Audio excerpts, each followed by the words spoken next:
we have the details on what the future of Star Wars is, and it's saying goodbye to the Skywalker saga. May the Force. The Force. The Force will be with you. Always. Welcome to Star Wars Uplink, your source for everything Star Wars gaming. Welcome to Star Wars Uplink. I'm your host, Sage Goodwin, and as always, I'm joined by Sydney Laurel. How are you doing? Doing pretty good. Doing pretty good? Yeah, a little chilly, but that's okay.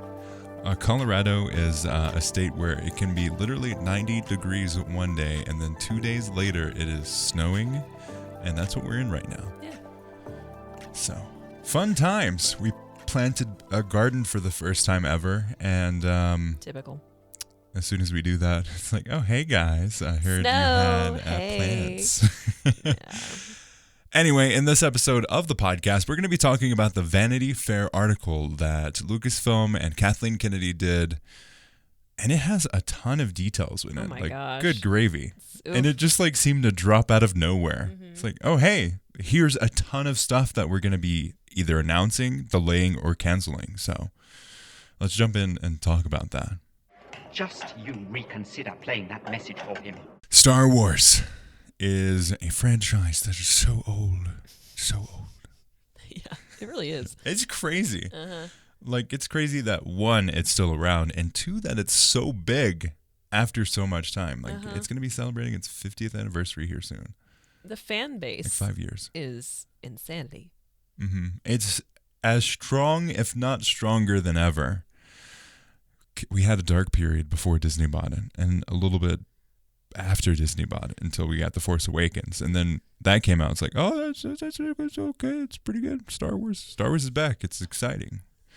And then we had another dark period. And then another Star Wars movie came out. And then another dark period. It's been a lot of ups and downs. Ups and downs. Very, lot of ups very and downs. tumultuous Mm-hmm. for the Star Wars franchise. Mm-hmm. I think, a lot of it's just higher expectations on things. We're starting to, they bought, the license in 2012, I think it was? So 10 years ago. Yeah. What? Oh my gosh. Your mind is blown. Good gravy. They bought Star Wars 10 years ago. What? I'm flabbergasted. That is insane. It was only $4 billion too. Oh my gosh. That's it. Yeah. Facebook also bought Instagram for $4 billion, which is crazy to think about. Instagram launched when Star Wars was bought. Really? I think so. 2012? Maybe it was earlier than that. Yeah. That's when I started becoming aware of it. So it existed in my brain in 2012. Gotcha. That makes sense. Yeah. In my brain, that's when it came out. But yeah, so pretty much we are old. Kind of. Old enough Old enough. I to feel feel so old. much older. about that. Uh-huh. But Star Wars it's crazy. We've 10 years, and we're now starting to see kind of the fruits of that investment in Star Wars, with especially this detail on the article that's called Star Wars: The Rebellion Will Be Televised. And it's, quote, an exclusive look at the master plan for ObiWan Kenobi with Ewan McGregor and Hayden Christensen, Andor with Diego Luna, Ahsoka with Rosario Dawson, and a fleet of new shows. So this was kind of like an expose tell-all on their investment into television stories on Disney Plus around Star Wars. And I think, I'm happy with it. Yeah.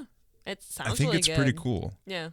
A lot of the joy that people had in between that dark period of Star Wars, where it was kind of who knew what was going to happen, was fueled by the extended universe and fueled by the massive amount of Star Wars games, and more importantly, I think for most people, those books. Because I think in terms of that core player base, the video games were very big, very massive, and very impactful. But in terms of that core Star Wars player base, or not player base, but that fan base, I think the extended universe and the books really ultimately led to the success for a lot of fans of being like, oh, hey, Star Wars is still a thing because we're still getting these really good books. Right. Considering yeah. like the Thrawn books were massively influential. And it's still to this day, like with the new series of Thrawn stuff, like incredibly influential. Yeah. I think it's kind of important to also note, they kind of touched on it in the article itself too, is that even before Disney had it, there were these lulls. So it wasn't uncommon for people to be waiting 3 years for the next movie and a decade for the next trilogy. So it's like, it's not. Was it 2003 that Revenge of the Sith came out? I think so. It was around that time period. Yeah, 2005 maybe.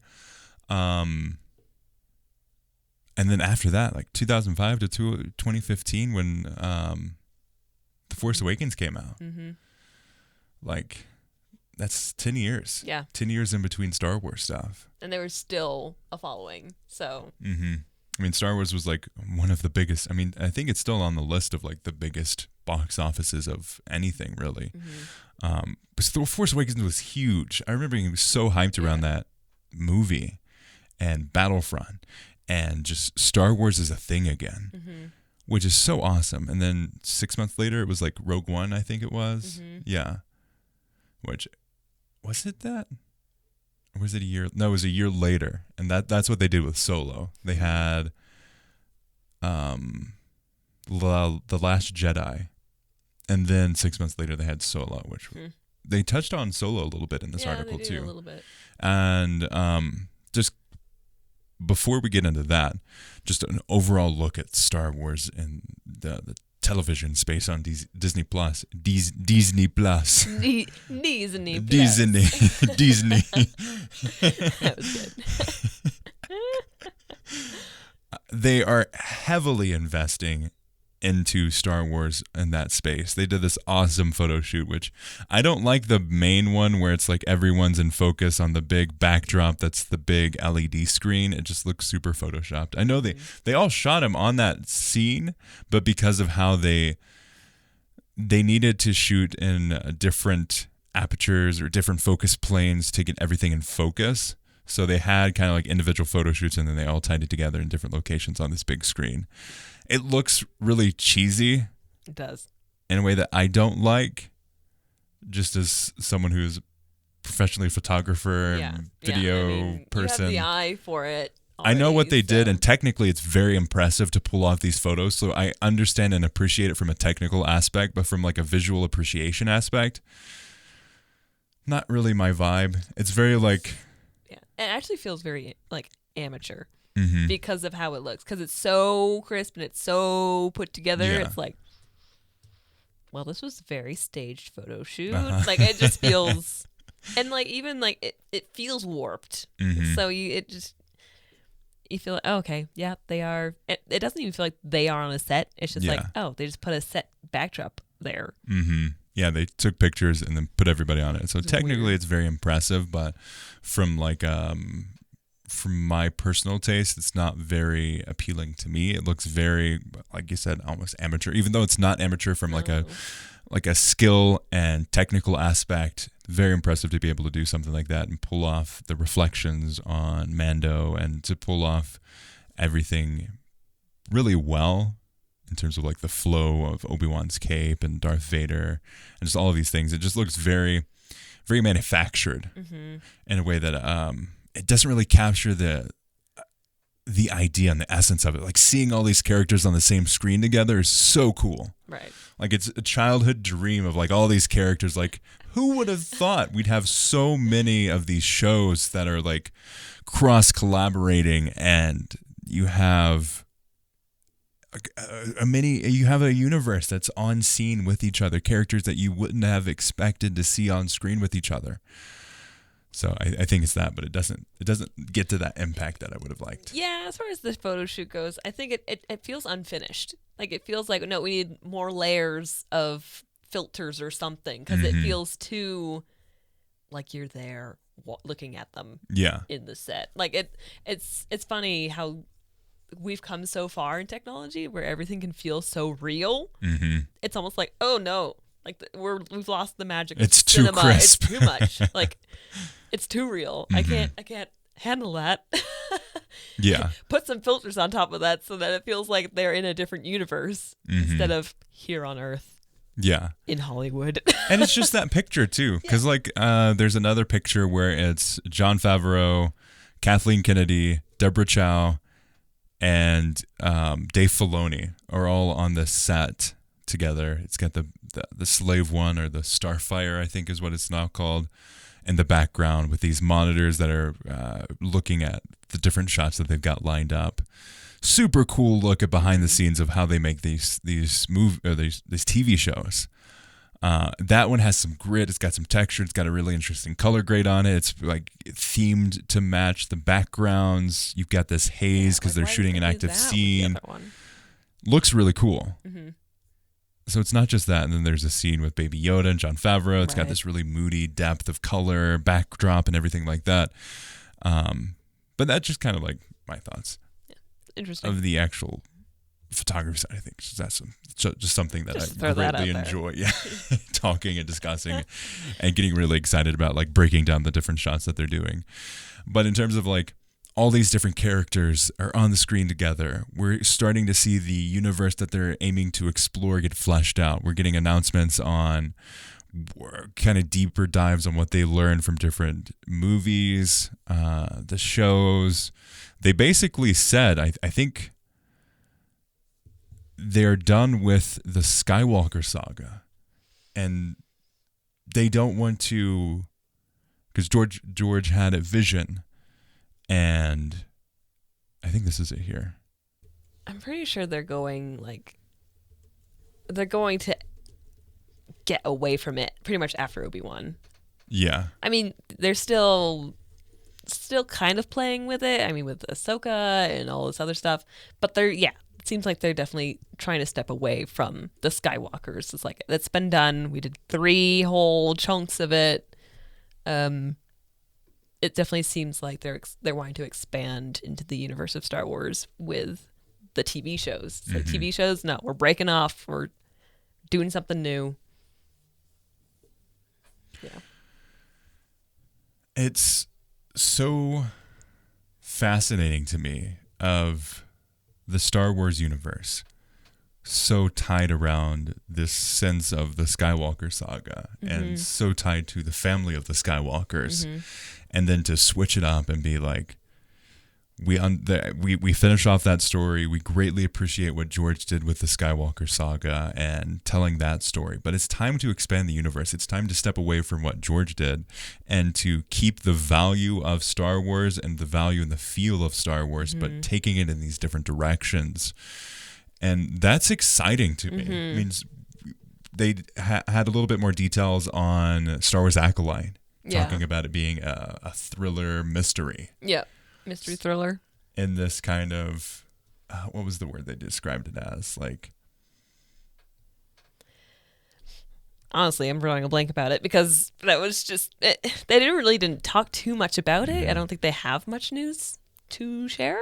But yeah, it sounded kind of more contained. But they were talking about how it's going to be like 100 years before the Skywalkers.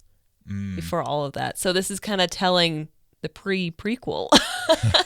It's kind of telling how they got to the Phantom Menace. So it's all about kind of this idyllic world. Yeah. That's but it's falling starting into corruption. To rumble. Yeah. Like underneath that level of beauty and kind of perfection is this growing thriller mystery. Yeah, which I think is interesting that they would start it, or they would have it like that, because I don't picture 100 years before that being so peaceful. I picture it kind of being a little crazy, but then it was, though, like 100 years before the Clone Wars, and that would be it'd be pretty. I mean, you've got the height of the kind of like the Jedi going into their bureaucracy points of like, oh yeah, we're just going to sit here in our temple and just kind of plan things out and tell people no or yes. And well, I kind of it's felt not like far of like KOTOR, because KOTOR is like so long ago and like thousands of years before the Battle of Yavin. Well, I guess I just figured that where they start with Phantom Menace, that kind of is. It's like the very tip top of the like peacefulest time. Peacefulest. Wow. The most peaceful time. It's like that's the very top of it, and that's just the beginning of the downfall sort of thing. So was it 100 years of peace? Maybe. I just love the idea that they're playing around with a peaceful setting and that they're going to expand that with like a thriller mystery thing. Like, yeah. That's what I want. I want those like contained experiences. I want to like see a slice of life on these different planets. Like what does that look like? It doesn't have to necessarily have this huge, massive world destroying problem that they have to overcome. Right. It can be like, I mean, we watch like Wes Anderson movies. Like and they're the so French Dispatch pinholed. is It's like that's a great way to describe Yeah. it. It's a little pinhole into this little section. Like the French Dispatch is teeny tiny, super enjoyable. It's told in these different chunks, telling these different stories, telling these different aspects of people's lives. You pull away, you have like this 1,000-foot view, and it's super tiny in terms of experience, but it's such a lovely story. Yeah, I think it's really cool. That's kind of the feeling I'm getting from these TV shows popping up, is that we're getting, some of them are pretty wide pinholes, but we're getting different pinholes into what was and what is and what will be Star Wars. So it's really cool. It is. And I think too, what's really fun for me as a viewer is like, you have kind of the Mandalorian section, which is like their take on the MCU. It's like Star Wars MCU, all these different characters are going in and out of each other's shows. And then you have ObiWan, which is like, it's separate from everything. And you have Andor, which is also separate from that experience of the Mandalorian cinematic universe, the MCU, Mandalorian cinematic universe. And then you also have Ahsoka, which is, I'm not did they detail like what time frame it is? Is it before or after? I think it would be after to tie into the MCU. I would imagine it would be after. I didn't get too deep into that section though. Yeah. So I think that's going to be interesting to see where they tie those things together. So I think she has a very interesting story in that time frame because she's like a woman out of time in a lot of ways. Yeah.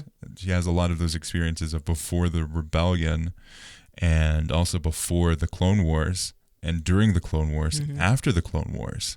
And then you have this time jump where she starts entering this post Death Star world. What does that look like? There's a time frame of, I think, 20 or 30 years between Return of the Jedi and The Force Awakens. So I think that's the canvas that they're wanting to play around with that side of the Star Wars universe. Honestly, I don't understand. Like, how long do these species live? Like, my gosh. How old is Ahsoka? She has seen some like galaxy, let me say. 90 years old. And we'll probably, if Dave Filoni has anything to do it, we'll probably live for another 200,000 years. She is like the face of Bo and Doctor Who. Jack. Oh my gosh. Yeah, eventually we'll just see her in one of those back She's to going to be like a tubes floating head Yeah. throughout the universe, eventually becomes a planet. Has a bunch of Ahsokas on top of the planet, like spreading throughout the universe. It's a clone army of Ahsokas. Oh, how far she falls. Becomes the new Emperor Palpatine. She actually is Emperor Palpatine in Rise of Skywalker. Somehow. Ahsoka gosh. became Palpatine. So yeah. Wow. It's a really interesting article, and it's going to be so cool to see what this looks like. Now let's take a little bit of a break, and we're going to be back to talk about each one individually, and we're going to start with a discussion on what they learned from Solo, a Star Wars story, and Rogue One.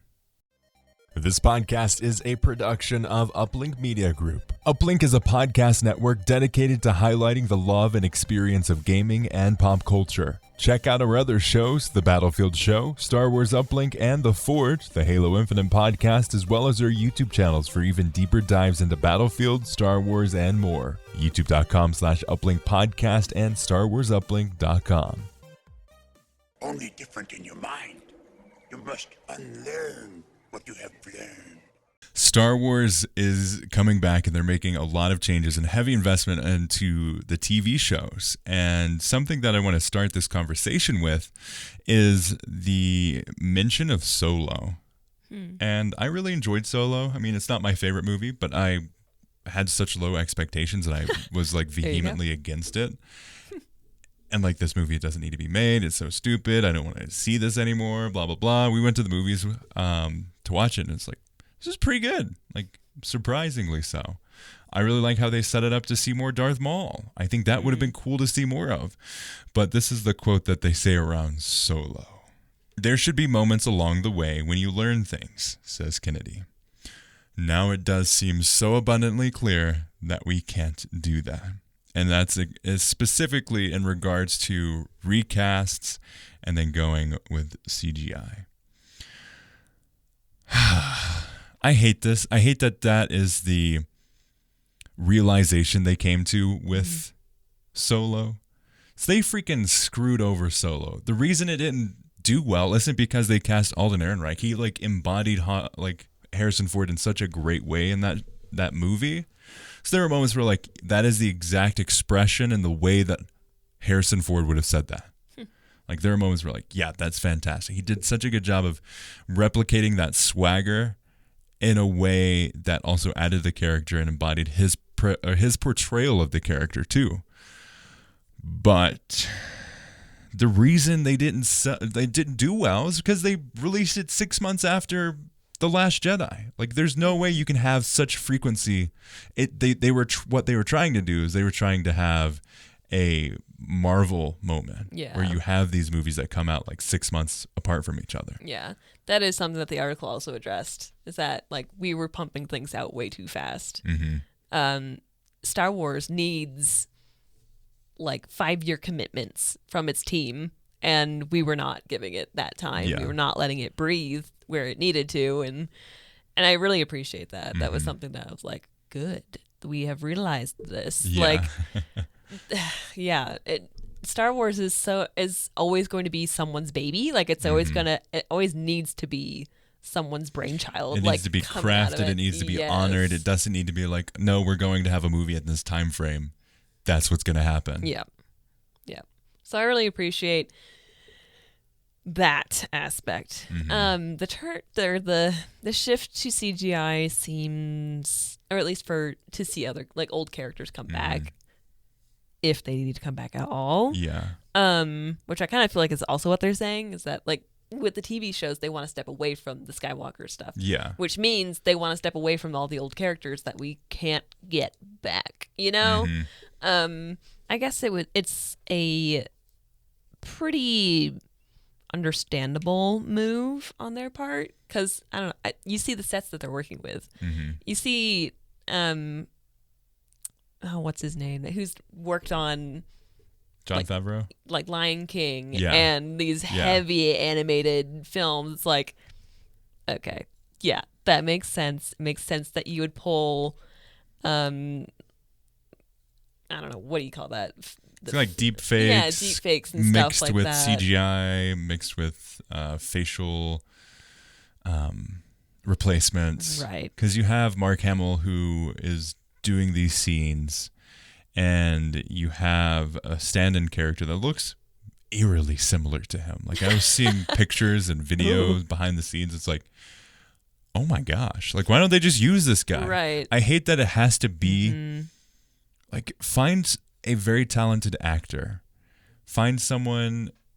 One, I think a lot of people get strung up with, like, oh, they have to look exactly the same. But I think if you get it close enough... I mean, we all want Bucky from Marvel movies. His actor. I would love to see him play. Like, that's what I was hoping. Who would play Luke? But no, they did this weird deep fake thing. Oh, interesting. Because I think he would have been a great... Yeah. He is, a very good actor. He looks very similar to young Luke. and I think that would have worked perfectly. But then you have like, I hate that that's the takeaway that they had with those movies. I'm just saying, I'm not surprised. But I am happy to hear that they are taking more time with crafting of the story and stepping away from the main trilogies. I feel like that's a smart move. Get away from not get away from what we know and love, but to replicate that in something new, something fresh with characters that we can grow to love. Yeah. It's always going to go back to the nostalgia. It is. Though. That's no my beating fear. Is they're like, oh, we have this new technology where we can replace people's faces with footage, and they look like robots, but hey, they look very similar. Like if it was a still from a movie that just got replicated again.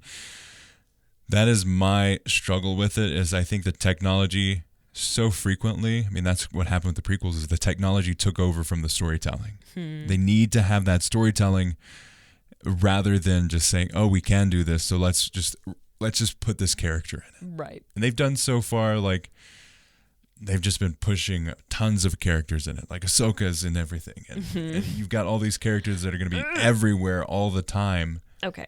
But did we just talk about how it feels like we're losing something because we're just relying on CGI? Like, I've mentioned this before. Her tentacle.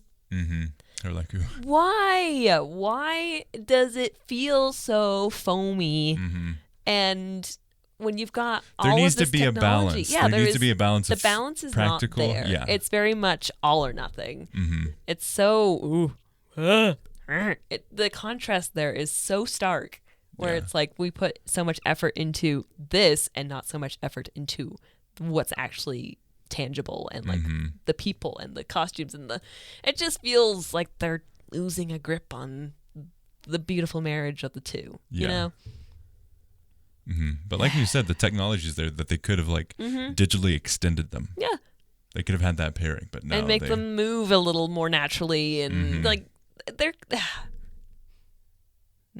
they're literally getting Mark Hamill, who's 70, to act out these roles where they literally take a person who is not Mark Hamill as the body and the hair. Oh gosh. And they just take actions of his, like parts of his portrayal. It's very confusing. And merge them together. Like they shoot the scene twice. And Mark Hamill goes first to set the like, and then they try to like merge it together. Huh. And they can't do anything with the Laku. Right? Seriously. You have so much technology wasted. So we have Andor, which I feel like we haven't heard a whole lot about. There's been a lot of leaks and stuff, but it's coming up shortly. Like they're really, I mean, this article opens up with a mention of it. Like they're definitely really focusing on it. But they're also really focusing on keeping all of the like secrets. Like it seems like they're extremely I don't know, they're holding their fists really tight around anything that they can just to I don't know if this is like a hype thing or if it's like we're just a little bit worried that if too much leaks out that I've heard from people who know some things or know people who know some things that Andor could be and may even be better than ObiWan will be. Like from what they've been seeing and hearing is it's going to be impactful, it's going to be intense, and it's going to have a lot of the moments that we want out of like a Star Wars show like that. Honestly, I wouldn't be surprised. Because it's like it's a blank slate. They don't have any expectations to deal with. They can go and I mean there isn't a whole lot of extended universe stuff that they have to apply to. Right. There's so much there to that character that we don't know and that they can play around with and give them the freedom that they need to tell those stories. Yeah, exactly. It's a blank slate, like you were saying. So yeah, they can feel like we could do anything with this character. Whereas with Obi-Wan, it's like, ooh, okay, we have parameters. Yeah. And we can't ruin this character. And so yeah, very yeah, I think we're going to get that sense with Obi-Wan is that they were very delicate with it. Like they didn't want to push the envelope at all. Mm-hmm. It's got to be a very safe season of episodes or whatever. I think it kind of has to, which is a shame. Yep. Too bad, but still here to see it. And then they also talk about Obi-Wan and how kind of Ewan McGregor was a little hesitant to jump into the franchise in the 90s because once you're a Star Wars person, it seems like you're always a Star Wars person. He's actually able to move past that in a fantastic way. But it was definitely that fear was there. And I think it's awesome to see, and they've said it in many interviews, it's like it took patience, but I'm glad that people are starting to appreciate those movies. It took a while. Yeah. And they're like, we made these movies for these kids, and we didn't hear any of the feedback from the kids, but now finally we're getting that feedback. Now that they're all grown up. Exactly. So really they just heard a lot of hate from the parents being like, this isn't what Star Wars used to be. Not my Star Wars. Yep. Yeah. So I think I'm glad that they're starting to get the appreciation that they truly deserve. I mean, Hayden Christensen didn't get a whole lot to work with that script. No, he and really Ewan didn't. McGregor made as much as he could out of it. Woof. That was rough. Yeah. I mean, and let's all give the kid Anakin a break. He was a child. Yeah. Like a literal child actor. And George Lucas is not a very good people director. And so I imagine a child on set probably was bad. So, you know what? He was a kid being a kid. And let's just all appreciate that for him because that was great. And he did it. He sold the kid role real well. Yep. He did it. And that's why we all got irritated because children can be a little irritating sometimes. I also think it's very interesting. I really find this one quote really fascinating.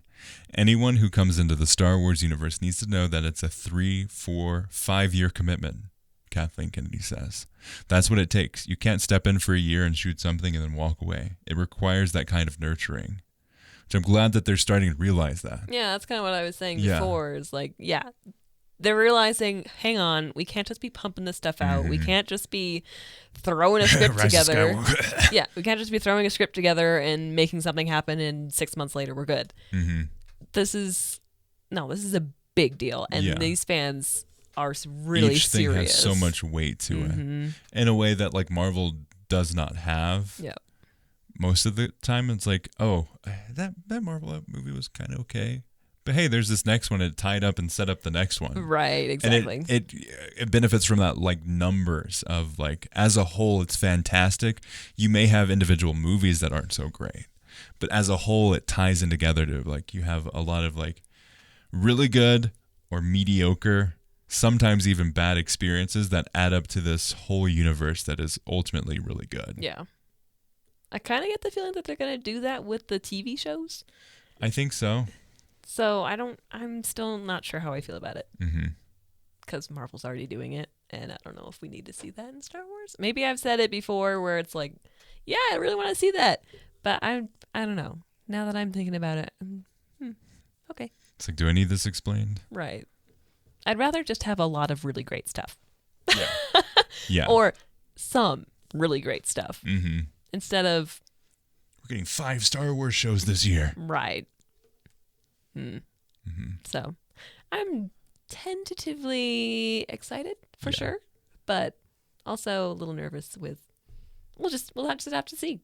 They're pumping a lot out this year, so it almost feels a little contradictory to what they're saying with like everything needs so much time. It's like, well, you're pumping 3 shows out potentially this year, so how much time do you really need? Give it that time. Yep. I'm really excited. I was not expecting this deep dive into the future of Star Wars in this way. Yeah. So it's cool to see that, one, they're willing to have that conversation and ask some of those questions. Like Rian Johnson's trilogy got backburnered. Taika Waititi's is probably going to be the Star Wars movie that we see next. And then after that would be Patty Jenkins, I think, is the director of Wonder Woman. She's going to be doing one on Rogue Squadron. That would be the next one, but it'll be further out than a lot of people expect because she's got a lot on her plate too. Yeah. And the reason that Rian Johnson and his trilogy originally isn't going to be happening is because he signed a big contract with Netflix for Knives Out. They're going to do multiple movies on Knives Out and expanding that universe. So Nice. he's going to be busy for the next 7 years probably. Yeah. But yeah, excited for the future of Star Wars. Mm-hmm. Let us know. Contact uplinkpodcast.com or in the comment section if you're watching this on YouTube. We did have a little bit of an issue this week with the YouTube video. The SSD told me it had 48 minutes of recording footage space, but it only recorded 15 minutes. So it'll cut off probably around the 9-minute part after some editing. So if you are planning to watch this or you have watched it to this point on the YouTube video on our channel, that's why it's a static image for the majority of the episode. But thank you all so much. And if you do enjoy the show, subscribe, leave us a review. All of those things are completely free and it helps us out a ton, reach new audiences, as well as get your feedback. So we definitely greatly appreciate that. As always, may the Force be with you.